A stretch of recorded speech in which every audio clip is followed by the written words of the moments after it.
What's up, world? And welcome to Season 2 on the All Real Show. Season 1 was a lot of work, but a lot of fun. A lot of great guests and a lot of deep, insightful, thought-provoking conversation. This season promises to deliver all that and more. As always, this is where we discuss issues pertaining to the socio-economic system and how they relate to everything. Why and how are the fundamental questions. Answer them enough, you get to the truth. I'm your host, Alex. My guest today is the founder and creator of TROM. TROM is a project that aims to showcase in detail the root cause of most of today's problems and proposes realistic solutions to solve those problems. It's about challenging people's values, explaining in simple language how the world works, and providing free and good quality educational materials and tools for everyone. I'm very happy to have him here. Please welcome T.O. to the show. Thank you for inviting me, Alex. It's quite a pleasure, actually. Yes, me too, man, really. I really appreciate you being with us. I know you've worked with the Venus Project, and you're the sole creator, founder, at least, of TROM, and that is an amazing, amazing project.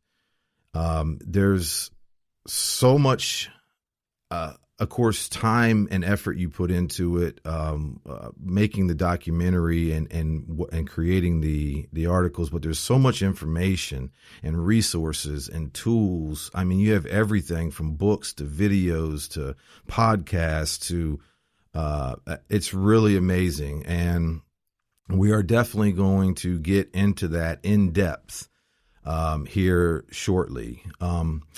But first, I kind of wanted to start a little with your background and, maybe even your childhood or whatnot, anything you'd like to share with us, because for me, it's always interesting to kind of to see what people have been through, and what's shaped them and their experiences in life. So if you could tell us about kind of your background.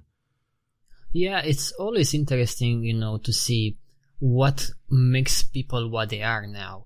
Mm-hmm. And usually from what I've seen with people that come to volunteer for TROM, for example, or seeing them around TVP when I was at TVP, many of these people have some kind of maybe traumatic experience with this society. Something bothered them about this society. And I think that's also the case with me. I mean, I had a pretty normal childhood. I was born in Romania. I grew up in the 90s in Romania. It was a very interesting period of time because it's almost like compressing the US culture there into like the 40 years of US culture in like 10, because we grew up with the American movies and American TV shows, and that's why I learned English, for example. Many people there are Americanized, all of that culture got into like with VHS tapes and the same kind of music and movies and so forth. I see. But for a kid, for me, it was a great period of time. I was playing outside all day long. I had lots of friends, a breakdance team. I was very active. But I think little by little, I think my family got into all kinds of financial problems. And that's where it kind of started a bit for me, to see them stressed out and to realize that everything is about money, They were arguing about money. They were stressed out about money. They were thinking about money all the time. So I think that's a part of my, maybe, let's say, traumatic experience of this society, But it was also, on the other hand, that Romania, it's a very religious tribe. So most people there are extremely, extremely religious. And I kind of lost that faith when I was, 12, 13 or something. I was starting to think about religion and so forth. And I think when I kind of realized that, I was like, wow, if this religion is not true, then what's happening out there? So in a sense, the fact that I lost my religion, let's say, made me more curious. But the problems with money that my parents have had back then made me furious. So in a sense, I was like kind of curious and furious, and that's what pushed me to ask more and more about the society. That's how I will compress it in a way like that. Of course, there are many moments in your life that shape who you are, but those for me were the maybe the biggest. Right. What's the main religion there? Oh, Christianity, I think, but they have all kinds of forms of Christianity, and I see. They're just very religious in general. Oh yeah. Most of them. Oh yeah, very, like, even if you buy a new car, like a priest will come there and like bless it. And are you serious? Oh yeah, man. Wow. That's pretty extreme. It is. And I could never understand, like, why is this happening? Like, what is this God that wants people to behave this way? Like, he must be a very jealous God to like pray all the time and this and that. And I said, actually, I remember one day I was like, look, from what I see, I don't think this religion is kind of true. And then I said, look, I'm going to talk to God for the last time. I was a kid back then. And I was like, look, God, I'll be as good as you say people should be, but I'm not going to pray because I don't think you might exist. And in my head, I was like, if I behave well and I'm a good human being, then why should I be punished even if this God exists, So I just gave up to this. Exactly. Exactly, Tio.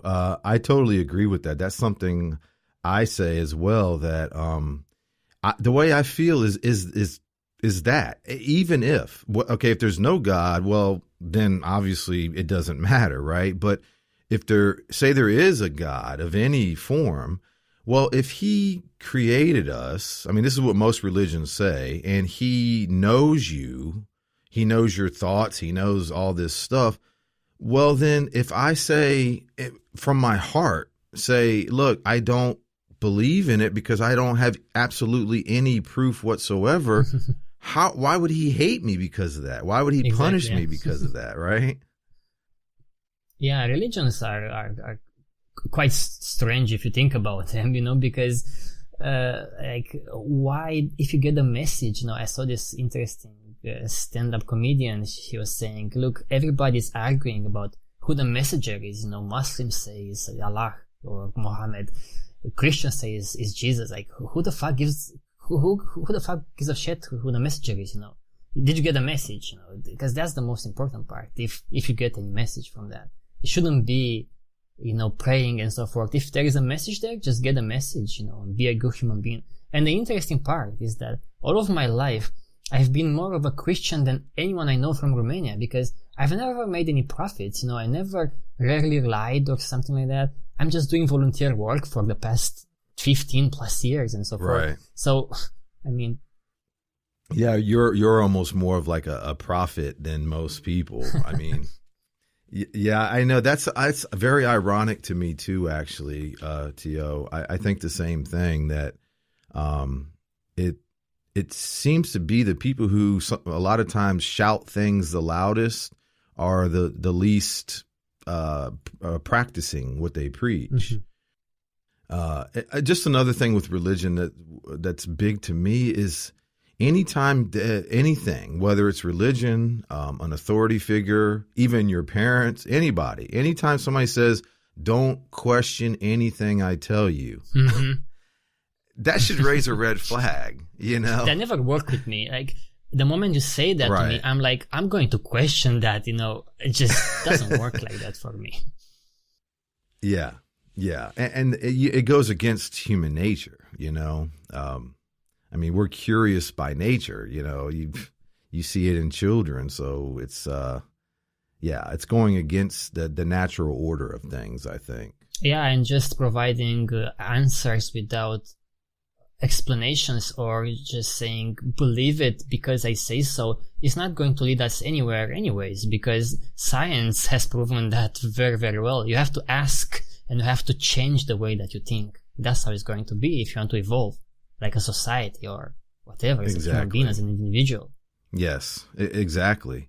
Again, it just kind of reiterates like what we're saying and what I said, though, exactly that if say there is a God, why would he say don't be curious, don't question what these other human beings that I supposedly also created are telling you? the whole thing is very strange the deeper you dig into it. So you obviously question, or I guess went against the grain in that, and if you didn't, you probably wouldn't be where you are today. And money, of course, that's something that I think everybody can relate to, is money worries and troubles. I know you also you went to college for a little while, didn't you? Oh yeah, because that's, your parents push you to go somewhere to college, and I had kind of no choice, so I just chose whatever college was there to just go to. But I only stayed for about 2 years, and then I said, that's it. I gave up. That's when I started to build TROM documentary, because in the meantime, questioning money and so forth led me to, I was quite depressed actually in high school, extremely depressed about all of such things and many more. I realized like school, it's just like a place that, I don't know, it's weird what this place is for, because to educate, I don't know what they are educating there, because just pumping maths and then 1 hour of sport and then biology and then French and then whatever, it's not going to work anyways. I've learned French in school. I know nothing now. I've learned for 9 years, So it's clearly inefficient. So becoming very, very like annoyed as this society, I started to dig through this internet. It was quite a new thing for us there in Romania. I was starting to just back in the early 2000 was when the internet was booming there.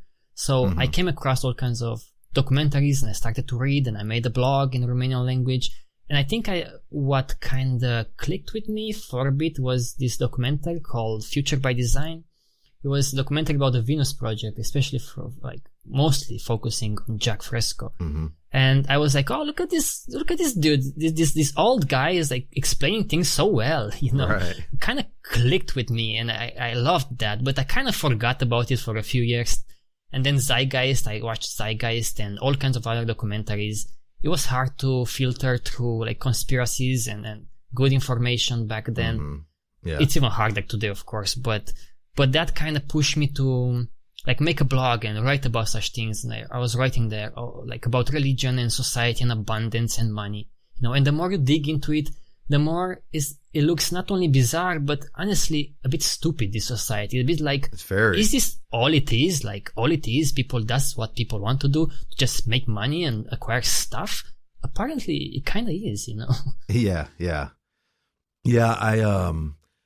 One of the things I always say to kind of get a different idea or perspective of something is you either zoom in on the problem or issue or whatever, or you zoom out, depending on what it is. You have an infection, you zoom in, see what's going on, whatever. But as a world, as societal behaviors and stuff, you don't really have to zoom out that far, and you realize, we know what we know up to this point, right? About we are literally like a pin dot, and it's, I don't know, it's strange. It's very easy to see in a lot of ways how so many people, all they know is the little pin dot. They don't think outside of it, It's a play pretend game. It's a play pretend. And I realized, when I was playing, we used to play this board game, Monopoly. I think many people are aware of this game. Oh, yes. And then I kind of made this parallel with our world, and I was like, isn't it this cardboard game, Monopoly, as real as this entire world is? When people pretend to own stuff, and they are doctors and lawyers and this and that. Because that's what it is. We just play pretend. There is nothing to prove to us that I own this phone, only just some pieces of paper. That's it, Exactly. So it's good to know such things. Of course, we will always play pretend in a society. We kind of need some organization, of course, but we went a bit too crazy, I think, in today's society. Yes. Yeah, I know exactly what you're saying. To kind of relate to it, this was a couple years back. I was talking to somebody at work saying basically what you just said, in a sense. And I said, you understand it to some degree. Like, for example, if somebody comes in here and says, hey, excuse me, sir, can I get some help? And I say, fuck you, go to hell. Well, that's not cool. You need some kind of structure, right? You need, you expect to be kind of respectful and cordial in a place like that, So yeah, I know what you're saying. Some control, and that's not the right word, but just decency, overall understanding is to be expected in society. Mm-hmm. We need to categorize, of course. There are people who we may call doctors, but of course they have the expertise to deal with your health problems. Of course, we need this kind of categorizations to keep our society healthy and moving forward. Like, I wouldn't just trust anyone to build a bridge or something like that. You need to go through some processes, right. But we take it to maybe literally or too seriously in the society. You're not just an engineer. It's like part of your image in this society. It's this structural, or let's say the way that we structure our identities in this society is it's a bit too crazy, I think. Oh, exactly. Yeah. Well, again, Theo, a lot of times when you meet somebody, I've met a lot of different people in my life. One of the first things they'll ask a lot of the time is, what do you do? What's your job? What do you do for a living? And I purposely tell them that's not important. I don't want to tell you that right now. And because, and I usually have to explain a little bit, which I don't mind. And I said, well, let's put it like this. If I told you I was a stripper right now, you would have a certain idea of me, right? Mm-hmm. If I told you, I was, like you said, a doctor or something, you have a different idea of me, but that doesn't define me, mm-hmm. It's just something I do. I mean, and of course, like with anything, you know this, but certain traits do kind of relate a lot of times to different, maybe professions that somebody goes into or something. But yeah, just to say, oh, you do that, so you're pretty much like this. It's very closed-minded. Oh, yeah, because you also can, for example, discuss. I wouldn't say I'm an open source, whatever, enthusiast, but I would say that I'm interested in open source, so we can discuss about open source or other subject. I don't have to label myself. I'm not even labeling myself as an activist, for example, or as a volunteer. I like to say that I'm just a human being and I do some stuff, and I'm interested in some subjects, and that's what it is. Because if you put labels on people, they're rarely going to reflect, the deepness of their behavior, in a sense. Exactly. So, yeah. Yeah. Well, a saying that I use a lot, I kind of like, I say words are for description, not definition, mm-hmm. And like you're saying, right. If I say, I'm an activist, again, a lot of people instantly have an idea. They put you in a box. Exactly. Okay, so you're like this then, or you're like that. I have a family member who's huge into politics, and that's one of the first things he'll ask people. Are you Republican or Democrat? And then once you say one way or the other, he literally will just start telling you, oh, so you're like this, It's a weird thing, man. It's a weird thing. Yeah. I never liked labels. I hate even labels like, oh, I'm I don't know, the gender or whatever. I don't feel like I fit into anything. I'm just a human, Right. Forget about these kinds of labels that rarely they're going to be reflective of the complex reality of a behavior. You're not just gay, of course. You're more than that. You're not just a vegan or whatever, or an activist. You are more than that. Exactly, Theo. Exactly. Yeah. And so I know you started your blog back in 06, 07, and that was when you just kind of started writing about just how, because I know your blog now, it's not that original blog from back then, right? Yeah, it's not up anymore. It was just in the Romanian language, but I kind of messed up the database, and now I'm lazy to put it back. It's just man, I haven't posted there in like 7 years or so, anyways. I have no plans to do that again. I see. But yeah, I started there, and it was for me also a therapeutic way of getting my ideas out of my head and my stress, and putting it out there. And then I realized there are more and more people out there who resonate with such messages, and this way of thinking about the world from different perspective. That gave me a bit of a confidence. I was like, oh, okay, I'm not alone in this, because I always felt alone. I don't think I can name anyone in my environment when I lived in Romania that was not religious. I know no one, just no one, 0 people, So, yeah, if they bless your cars when you buy them, that's pretty religious society, man. Oh man, that's nothing. It's just oh my God, it's crazy. Yeah, so that's what kind of, when I made this blog, after a few years' time, I realized that, yeah, but the Romanian language, how many people are going to read and so forth, and everything I was watching was in English and this and that. And I said, I will start, for 1 year from now on, I said I will start a series of articles on my blog. And then later on, I will transform them into videos. I wanted to make a series of videos in English, basically. So that's how I started TROM. I didn't think that it's going to be a documentary or has any kind of, no one will see it. But I just wanted to do it for myself, Right. Mm-hmm. So that's how I started, basically. Okay. So you would make the videos and kind of compile them yourself. And obviously you just had to learn how to do all that, right? Oh, yeah. I loved computers since I was, 11.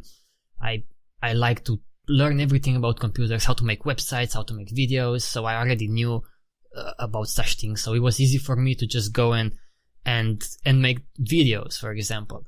But it was difficult since I had a really shitty computer. I just, oh my God, I couldn't even preview HD videos, not full HD, just HD videos. I couldn't play them. But I had to release the documentary in HD, so I couldn't even see the documentary that I made, I had to watch it on some other computers. That's what I had to do. It was crazy. I went to record my voice, but of course my English back then, it was a lot worse than now, and I couldn't do it. I didn't have any a good mic and so forth, so I used a voice synthesizer. And that's crazy because it was a demo from that software, because I couldn't find a pirated version because I had no money. So I could only record around 400 characters at once. So I had to split the entire documentary. So the script from Romanian to English, then take 400 characters, put them in that program, then record audio for 400 characters, then do that all the time till I merge 14 hours. Of documentary like that. That's a pain in the ass. That's a lot of work, man. Oh, yeah. But that was what you're mentioning now was when you kind of decided to create TROM, whether you knew you were going to call it that or not. But you did that before you worked with the Venus Project, right? Oh, yeah. You did TROM first. Oh, yeah. Absolutely, yeah. Mm-hmm. Because I also felt like... these organizations like TVP or TZM back then, they were both merged together. I feel like it's not a huge deal of organized information to explain this entire thing. That's what I felt. And I wanted to just make this to explain. TVP was for me just in a way, if you coalesce all of this, merge all of these ideas into one, it will be TVP as an example. That's what I kind of... summarized the documentary. It's like a concept. It's ideas. Concept, a concept, right? Yeah, it's a concept. So that's why I also wanted to do the TROM documentary. Not only to express my anger and my curiosity about this world, but also because maybe I wanted to help those kinds of movements in that regard, so that people understand what they're talking about. So I just made that with, of course, I have to mention, it's a documentary. I'll call it a documentary, but it's just a homemade series of videos with footage that I could take from the internet. It's not like I licensed anything, or I took no interviews with anyone and so forth. But I went through pretty much everything that was out there from TZM or TVP, like so much so that I knew Jack Fresco's interviews by rote. So I knew them like word by word, and I had to cut through so many hours. I know that after I released the first documentary, I had around 2 hours of compiled footage of Jack, those are just leftovers compilations of Jack, like from different clips, so lots of materials. Yeah, that's why I wanted to compile this into one thing, and it was a series of videos. But then I realized, what if I make just one web page? Take this complicated thing that is like 37 parts, just make one single web page and allow people to watch this documentary like top to bottom, and let's call it the documentary, actually, not a video series. And that's what I did. I see. Okay. And I just gave up college when I did that. I wanted to mention, because I was like, that's it. I gave up college and I will finish this documentary. I said to no one about it. Like, it was just my little secret. I never told anyone I'm going to do it. I worked alone for 1 year or so to do it. And it was quite tough because my parents had to leave to go to Spain to work almost like slaves, because we were about to lose our house because of so much debt that they had. And it was stressful. They were telling me all the time, like, oh, you don't work, you make no money. That's bad. What are you going to do? You have no future and this and that. And I was working in the background on this documentary. It was challenging. Oh, I'm sure. And that's another huge thing, man, that a lot of, capitalists and these types of people will try to say money is a motivator, but in the reality, money is an inhibitor. I mean, absolutely. It inhibits people from doing what they really want to do, and pursue, and limits them, because you don't have money. And I totally agree. I know I read what you wrote, and I agree. If you really want to do something, I mean, really, truly want to do something, you will find a way somehow. It might take you a lot longer. It'll probably be a lot more stressful and hardships, but you can find a way.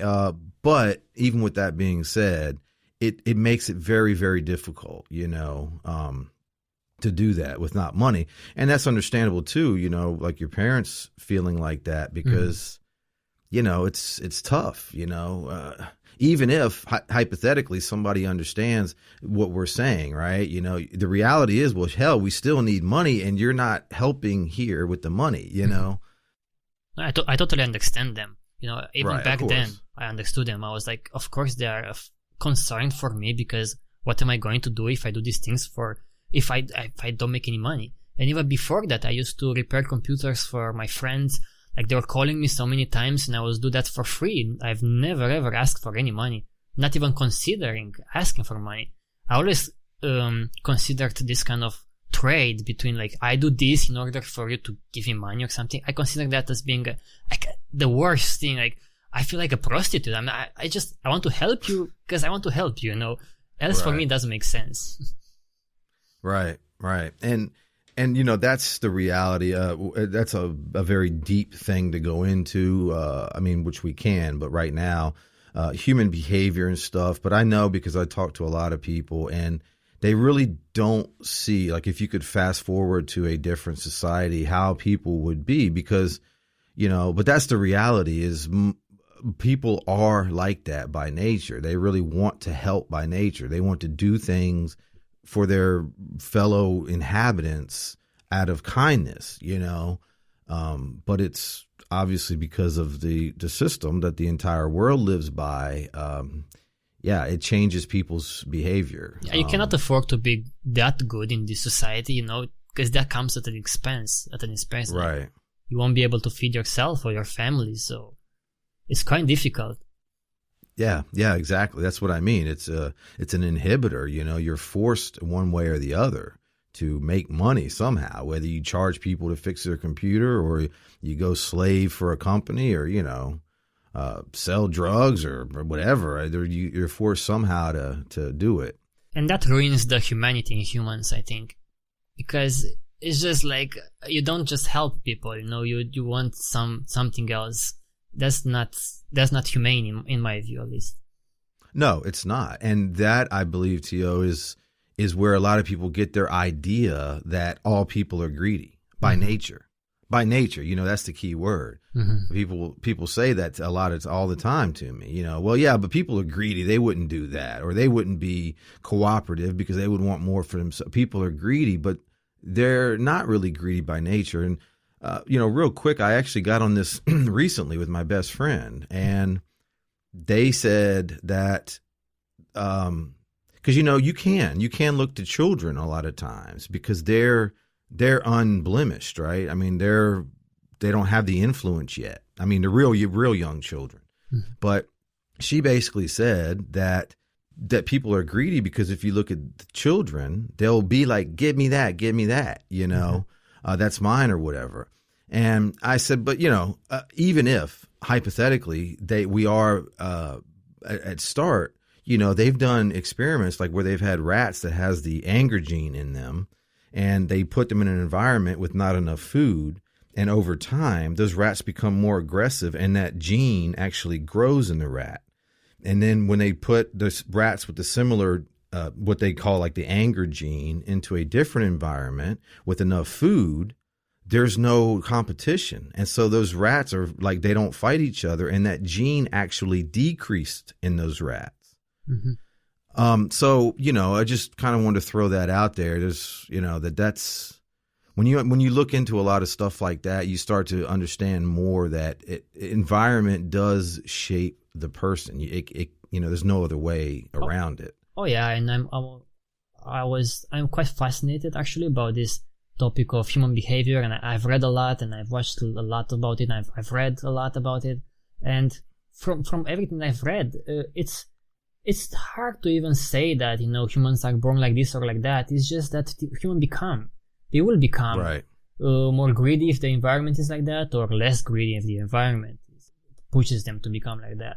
I mean, that's how it kind of is, So saying that people are maybe greedy, even if you say people are maybe more cooperative by nature and so forth, it's hard to define what that is or how you can study that, but we can look at the outcome, in our society. And it's easy to realize that where there is, less stuff available or more inequality, people will be more aggressive, more violent, more crime and so forth. And then you look at societies where are more equal and you see less crime and then more volunteers and the like. So it's quite an scientific way to look at this from what we know and what we see today. You don't need any other experiments to just, it's quite, in a way, quite intuitive, let's say, that of course if people don't have stuff to eat, they will be more aggressive and they want to steal or something like that. So. Yeah, I agree. It's very obvious, I think. And so I want to get into now, we've already been touching on it, but to TROM itself, and explain to everybody that doesn't know, not only kind of what that is in more detail, but I guess again we can kind of you've mentioned a little bit, but if you can tell us basically your journey to make it and kind of what you had to go through to make it. Yeah, so I was thinking how I wanted to present. I'm not satisfied with like 1 hour documentaries, or I want to go deep into subjects every time. And even now when I'm writing books, I haven't written one for the past year or so, but when I was writing books, I really love to go into details. So that's what I try to do with the documentary, to first explain like what are we as human beings, and then what is our environment. And what I realize is that our environment is this monetary system, basically. That's all it is. Everywhere you look at, it's just a monetary system. So that's why the biggest chunk of the documentary was focusing on the monetary system itself. And I even did something on purpose there. I always said monetary system creates these problems. Monetary system is the fault and so forth, accusing the environment rather than accusing the people. So for me, it was always important, because that's what I also got from Jack, that you have to focus on the problem. Like, this is the monetary system. It's a problem. It's an environment that creates people to behave very, very badly. Competitiveness, and then like from patents to like hoarding of resources and waste and so forth. So I put a lot of emphasis on that. And then towards the end, I was like, okay, but I never liked to just complain about a problem. Let's also showcase what is out there. And that's what I did through like showcasing the Venus Project and other solutions here and there, So it was a big package in my view. I was like, after I finished TROM documentary, I was like, okay, that's it. I'm not going to do anything else. I've done it, Oh boy, I was so wrong, Right. That was just the beginning. You just got started. And I was surprised because I released it, and then like many thousands of people started to visit the website, so much so that the hosting provider like sent me an email like, hey, you are on a shared hosting. That means like the cheapest one, and you have so many views that they had to shut down the website, and then like people couldn't access it for a day or two or something, not properly at least. Videos wouldn't play. I had problems with putting them on YouTube because YouTube will put them down, pull them off YouTube because of copyright issues and so forth. Right. But I didn't make anything out of that. I just made some videos. I put it out there. No advertisement, nothing like that. I have no interest other than showcasing something to people. But I was very surprised by I don't know what happened, but I think people started to share it for some reason. I don't know. You never know with such things, Sometimes you prepare yourself like, I make something really good and I hope it is going to, like, many people watch it and so forth, and you get disappointed. And then sometimes you do something and then it's like, it explodes somehow and you're like, what happened? I never expected that. I was getting like 20, 30 emails a day or even more than that. I was getting lots and lots of emails and I was like, wow, what in the world happened, But I was super, super happy with that. Of course. Yeah, the recognition. It's amazing, isn't it? Yeah. Yeah. The thing is that when I made it, of course, I had very, like, my computer was really, really shitty. So sometimes I had to render a video for 30 to 40 hours straight. So just render one video. And I had to wait. I couldn't touch that laptop. It was my sister's laptop at one point because I didn't have a computer. But after I finished all of it, because my English wasn't that great and I use a voice synthesizer, I had many typos, many the English was quite bad in the first version of the documentary. So people offered to help me proofread everything and redo the documentary, and they even donated me around $1,000 to buy a new computer. I was really shocked because I was like, $1,000 for me was an immense sum of money. Right. I never had any money that's close to that sum, that amount. Mm-hmm. And that kind of kickstarted the second TROM documentary, the remaking of TROM documentary in 2012. Okay. Again, I was working for 8 months or so, but with a new computer, a really great computer. I kind of used the money from that computer. Even today, my laptop is like, in a way, recycled money from that donation, the first donation. Right. It was much easier afterwards when more people got involved to help with the website, with proofreading, it was quite great to see people getting involved. Yeah, that's awesome, man. I just wanted to ask you real quick because I had made a note of that and you mentioned it. And I was just curious because I've heard, different people say that about, I got 20, 30 emails a day. And I'm always kind of wondering I'm sure they were all over the map, but what were they about in general, the emails you would get? Yeah, it's people not only congratulating you for being like, wow, that's so amazing, but almost all of the emails, as far as I remember, were like people almost shocked, being like, wow, I really wanted to make this kind of fucking series of documentary and I never had the time, and you did it exactly like I wanted to do. They were extremely excited about this. Of course, some people here and there complain that, you use a voice synthesizer instead of dude, I had no money, I had like... Right. You always have a damn critic, man. Always. Yeah. I'm telling you. But I'm never really bothered by... I'm trying to be extremely nice because, if people bark at you, don't bark back. Try to talk to them. And it's funny because a few people who criticize me and they were very, not friendly, let's say. I was very friendly with them and I said, look, man, I didn't have money to have a good mic to record the voice and this and that. And they're like, because I was so nice, they even donated money. Be like, okay, I'm going to help you to maybe buy a good mic or whatever. So be nice with people because you might be surprised, even if they are really not very nice with you. If you are nice with them, they might change their behavior, Yeah. Well, there's a saying, kill them with kindness. Yeah. I like that all the time. That's what I'm doing all the time. I'm trying to kill them with kindness. Yeah, man. Because, something else I say is, you can't deny the truth. I mean, if something's real, you have to, even if you don't say it out loud, in your heart, in your mind, you're like, that's truth. You know what I mean? That's real. And so, yeah, if you're just talk with somebody and nice with them, it's hard to, unless you're just a pure asshole, to keep being an asshole, But it's getting harder for assholes to keep on being assholes from my experience. If you are very nice to them. I had lots of conversations, and Facebook is one of those places where I really hate. I don't use that for the past years, but when I used it, you find there the most awful human beings on the internet. I swear. And I was being nice. Whenever I was being nice with them, most of them just cave in because they cannot continue to attack you if you are so nice. You're almost untouchable, Exactly. Yeah, man. Yeah, it takes two to play. I mean, in almost anything, and it caves in if nobody's giving you momentum to swing back, Yeah, so I know that was a huge undertaking, and but you couldn't have done that without a true desire and passion and love for what you were doing. That's absolutely. There's no way you could have done it. No. Yeah, because people sometimes ask me, like, what motivates you to, especially then, to just keep on doing that thing? Because it wasn't that easy to be in an environment when people are just, like, ignorant of any problem in this society, and they're, like, just minding their own business. To be the one who tries to scream about such things.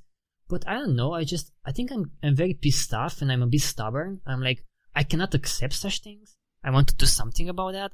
So maybe that's what kept me, like, fucking going. Like, I was like, no, I'm going to do this, whatever. I didn't care much. Well, you have to be, T.O. I mean, I really believe that, man.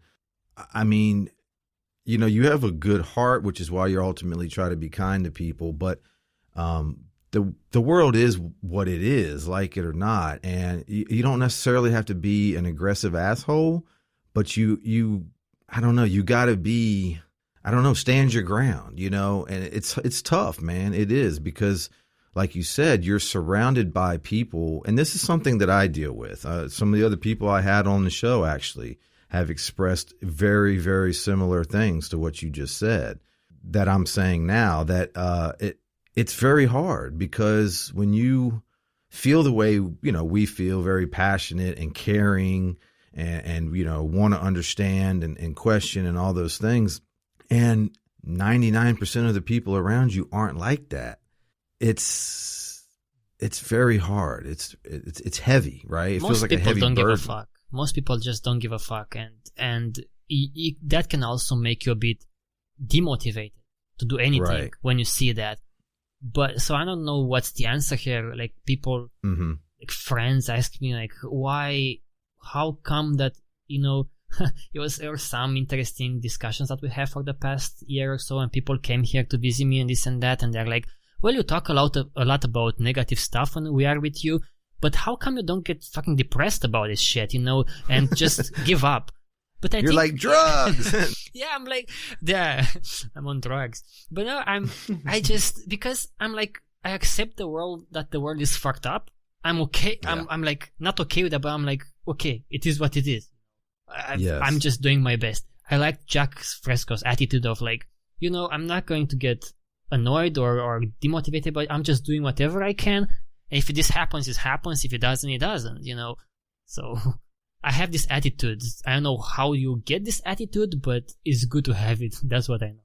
Right. And I know what you're saying. Honestly, that's something I struggle with. I go back and forth with it. I mean, obviously I do stuff that I take my own time and all this, like the show and different things. I speak out in my personal life all the time. And because I ultimately feel that. I ultimately believe in the bigger thing than us and this world, you know.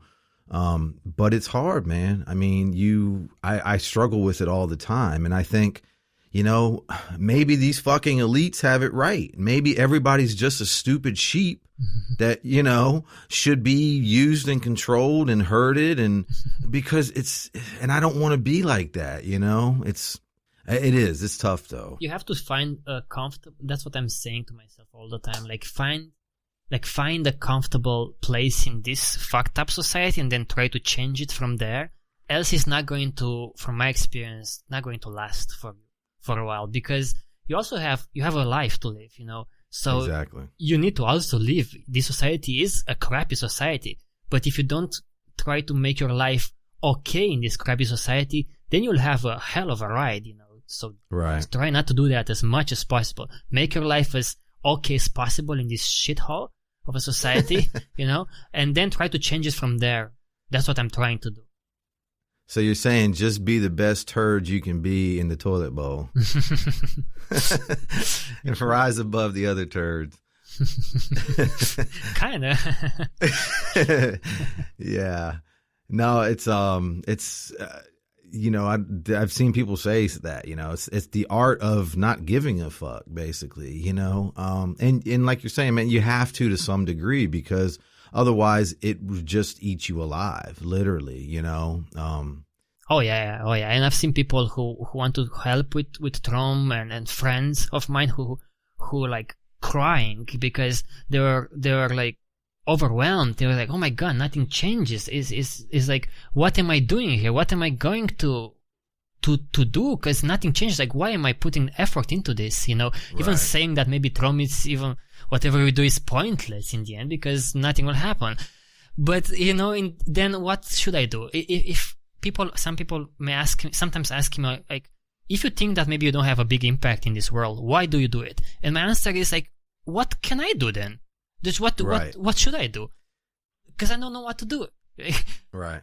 I'm doing these kind of things because the world pisses me off and I learn about the world and I like to share that with people. Else I couldn't find myself in this society. I couldn't live in a different way, probably. Yeah. No, I know exactly what you mean, man. That's how I feel about it. There's two main things I feel about that.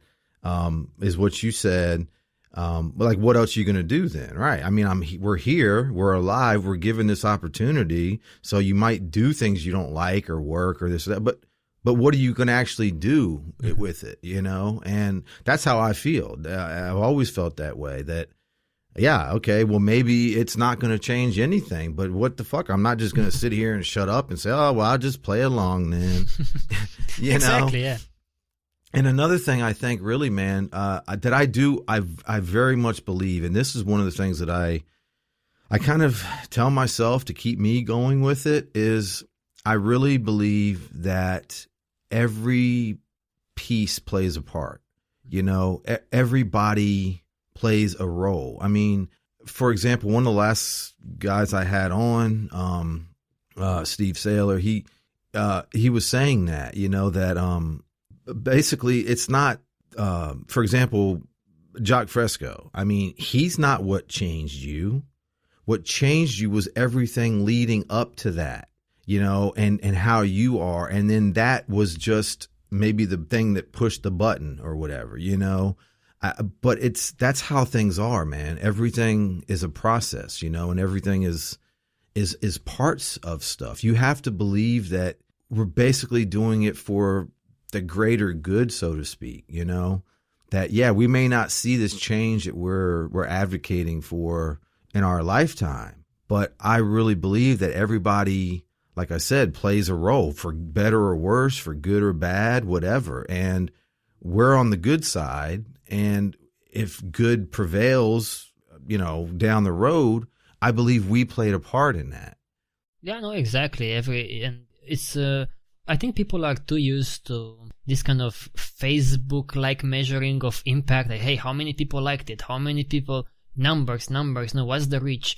But in reality, that's not how you really measure impact. Right. There are many people who may have read whatever I've written or see the documentaries on Fort, and then they get inspired by that, but I never hear from them. I don't know. I cannot measure them in a view or a like or something, or people that you meet and you talk to, this kind of discussions like you do, for example, they will mix your thoughts with these other people's thoughts, and then you will become something. It's not like you don't have any impact. You will always have some impact when you talk and when you write stuff and you create stuff, So people might be on the wrong path trying to measure impact. And I've heard that so many times, like, what's the impact of TROM or whatever you do? Well, I cannot measure it really. Even if I put some statistics and see how many people visit TROM site or whatever, I don't know exactly what's the impact there. So you just have to do stuff because you will have some impact for sure, Exactly, T.O. Right. I mean, hypothetically, you could have 1 million people view something, and those 1 million people could say, okay, whatever. Oh, yeah. Or you could have 1 million people view it and all take it to heart and have it change their lives. So I know what you're saying. You can't realistically measure that. Oh, no. I mean, Facebook measures a view as how much? 3 seconds of watching the video. Like, that's not...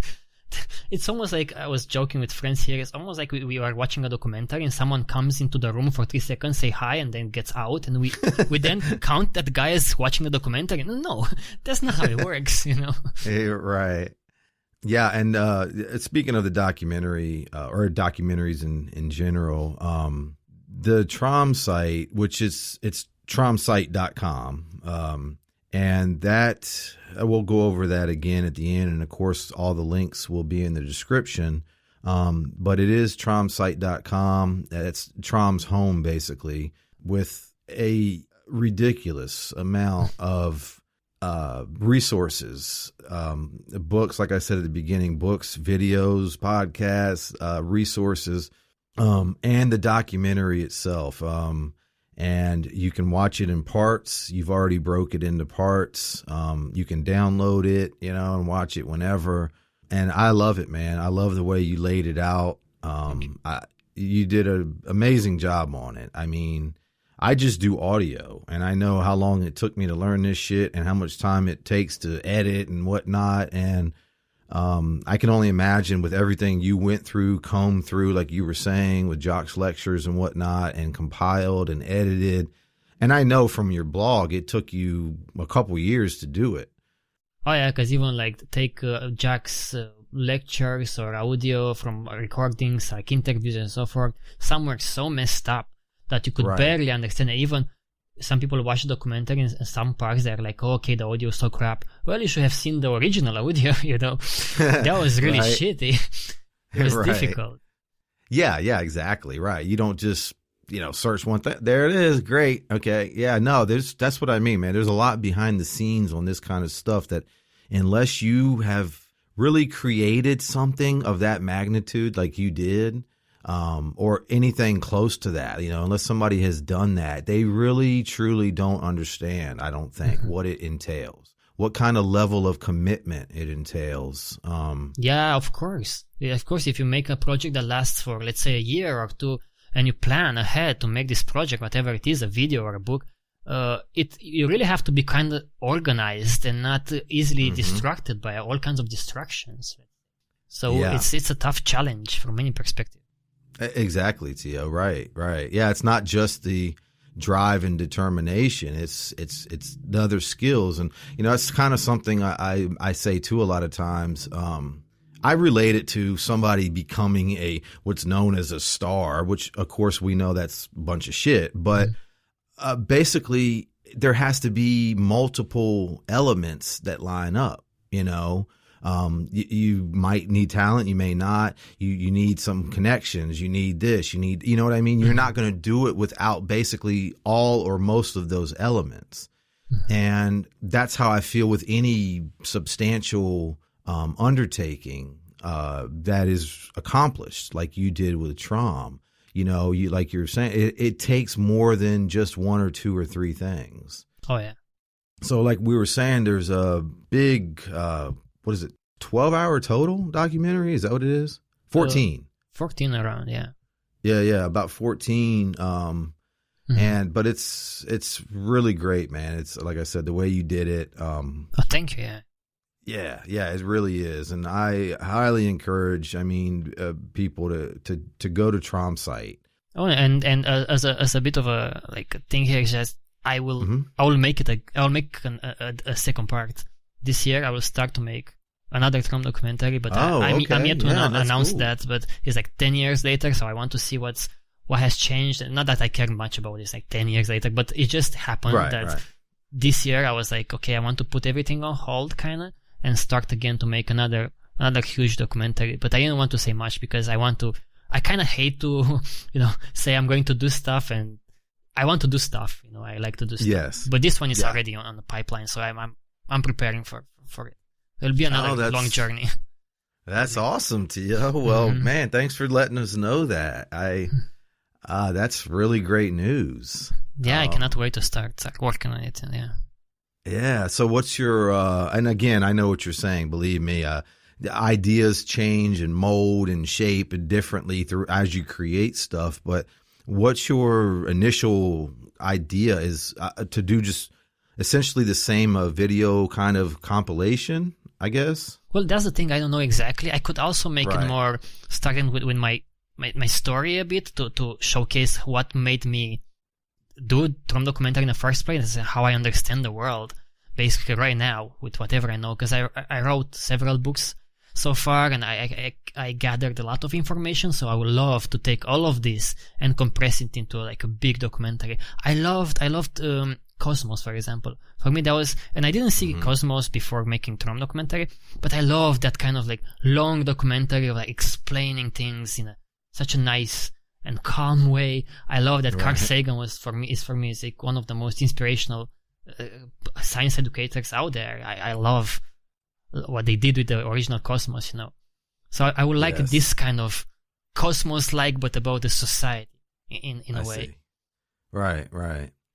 Yeah, well, personally, I love that stuff too, man, because you just get lost in it. You know, it's almost the same, I don't know, way. It's like if you play a video game, you know, you can get into it so much. You're like, oh, wow, you know, that's all you're thinking about. But that's the same way with a good documentary or something. I agree.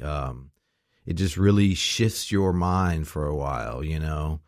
Because many people told me that, like, why did you make a 14-hour documentary? Because it's too long. But I'm like, I think that had more impact on people who saw it, the entire documentary, because you kind of remember it. You know, it's like a journey. It's a long documentary. Exactly. And many people emailed me and said that they watched it all in one go. And I'm like, oh, you're fucking crazy. I wouldn't watch it. I wouldn't watch it in one go. Don't get too crazy about it, you know? Right. Yeah. Yeah. Well, you know, again, obviously you can watch it in parts, which I'm sure most people do. But yeah, you know, it's easy to say you want a nice little pretty package in an hour. But when you're essentially doing what you did with that documentary and you're really showcasing and pointing out and explaining, but in a very simple language, and that's what's good about it. You know, what it is, what everything really is, what it is, what it starts as, what the root problem is. And then, of course, like you said, you lay out real solutions and ideas and those things. You know, shit takes time sometimes, especially to do it, you know, in detail and in quality. And yeah, that's why I named it TROM. Is originally I was like the reality of me, because it almost like me as a human being. This is how I see the world. That's the reality that I comprehend from whatever I know. So I wanted to, that's why I named it TROM, for example. Now, whatever, it's just TROM, but that was my thinking back then. It's like the reality that I think it's of me in this world. So it takes a long time to explain what your thoughts about the world basically in video. Yes. And like you said, also, you know, you were trying to be modest about it, but it's a lot of scientific stuff there. So it's your perspective, but it's also the reality of you, but it's the reality of the way things are too. I hope so. Know? Yeah. I struggle to do it like that. Yeah. You're right. I got that. And, no, I sincerely agree or believe that it is. I mean, I know that it is, that, you know, I mean, that's something else I say, that real truth, it doesn't change. I mean, that's why you watch a video from, you know, anybody, Buckminster Fuller, or anybody talking something of 50 years ago, or you read a book from, you know, 100 years ago, and you're like, man, that shit could apply today. That's, you know. Oh, yeah. You should read Karl Marx, you know, who talks about communism and so forth. And he made some good points about our society, and they still apply. You can apply them today. You know, right. It was 150 years ago or something. Right. And that's, of course, because really society hasn't changed that much as far as the systems and the powers that be, you know. They've taken different shapes and stuff, but essentially it's the same thing, you know. But yeah, I mean, it's almost like physics, for example. That's something I relate it to, you know. That doesn't change. It doesn't matter what you believe. It doesn't matter where you're from, what color your skin is. Those are natural laws, you know. And yeah, man, and they just don't change. The real truth never changes like that. Yeah. Yeah, that's and then so those I mean, you compile, there's so much on there. I don't even know how to cover it all, really. Everything on tromsite.com. Of course, yeah, go ahead. I can explain a bit how it ended up like that, because in the beginning was just a simple website, one page. That's it. I wanted to keep things simple. I love making complicated things in a simple way, you know. Right. Mm-hmm. And after I made TROM documentary, basically, I got the attention of many people, like I said, and also people around TVP. And they they contacted me. Also, actually, I contacted TVP even before making TROM documentary. I wanted to help them with their website and stuff. I didn't get any email back, but whatever, And they contacted me, these people from TVP, some who were like making their 3D modeling for the cities, then in this new format, because Jack had this kind of old, like physical models of his stuff. And they said that if I need any help, it was a guy basically in charge of that. He said, if you need any help with that, I will help you. Who can help you with rendering stuff and this and that? Oh, very nice, I asked them for some photos with the new renderings. Basically, I don't know how I ended up in like TVP's chats. Some guy dragged me into some of those chats, He lured you in. I got candy. Hey. Yeah, because I was like, I want to help TVP. Guys, if you need any help with anything, you can use TROM documentary if you think it's, I even said, take it as yours. Like, if you want to name it TVP documentary, just do it. I don't care. I care for the message. Right. Mm-hmm. And one thing led to another, and I ended up, talking to Roxanne a bit, and then it was interesting to me because I'm like, I'm here from this Romanian tribe that no one knows about, and I made this online documentary in English, and now lots of it is also about TVP, and now I get in contact with these people, and it was interesting to me, to be like, okay, the world seems a bit smaller, online. Right. Mm-hmm. And I got in contact with them, and I helped them with a few things, like the release of I think back then, Paradise or Oblivion, I think. I made a website. I help with this kind of technical stuff and maybe video stuff and photo and this and that.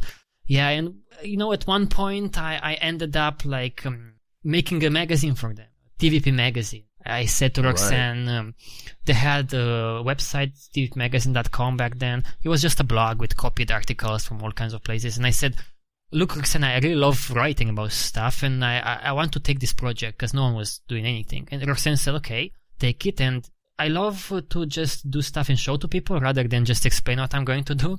And I said, just give me 2 weeks or so. And I made the demo of this cool magazine. You can flip the pages like a normal magazine. It looked really cool. Roxanne really loved it, and like, okay, you do the magazine. So that's where my relationship with TVP kind of started. And for 4 years, I had this kind of close relationship with TVP and with Roxanne particularly. And yeah, it was an interesting experience for me with TVP, and we can talk more if you want. But that's how I ended up with so much stuff on TROM side, because at one point we split apart, me and TVP, and then I took everything I created. I gave them everything like a copy, because digital stuff is digital stuff. You can whatever copy it. And I took all of the magazine that I wrote, because I wrote most of them, and everything that I built for TVP, all of the tools, and I put them on tromsite.com, and I made this website a lot bigger and with a lot more things there. That's how I ended up with this huge amount of stuff. Yeah, very interesting. Well, on that note, we're going to go ahead and wrap up this episode. I hope everyone tunes in next week. We'll go into a lot deeper discussion about T.O.'s personal experience working with the Venus Project. Of course, we'll cover more of TROM and all the work he and his crew has done there, and so much more on next week. So hopefully you all tune back in, check it out. As always, I want to thank you all for listening. I hope you enjoyed it, and I really hope you got something out of it. That's what this is all about for me, trying to inform, educate, and inspire people. The sooner people realize the veil of lies we've bought into, and that we already possess all the knowledge and technology we need for sustainability and abundance for everyone, the sooner the transition can start. There's so much more out there. There's so many more options to think about than what you've been presented and what most people know in their box. Please feel free to email, follow, share, comment, like, subscribe. I welcome any and all feedback or support. And we'll see you next week on another episode of the All Real Show. We are one.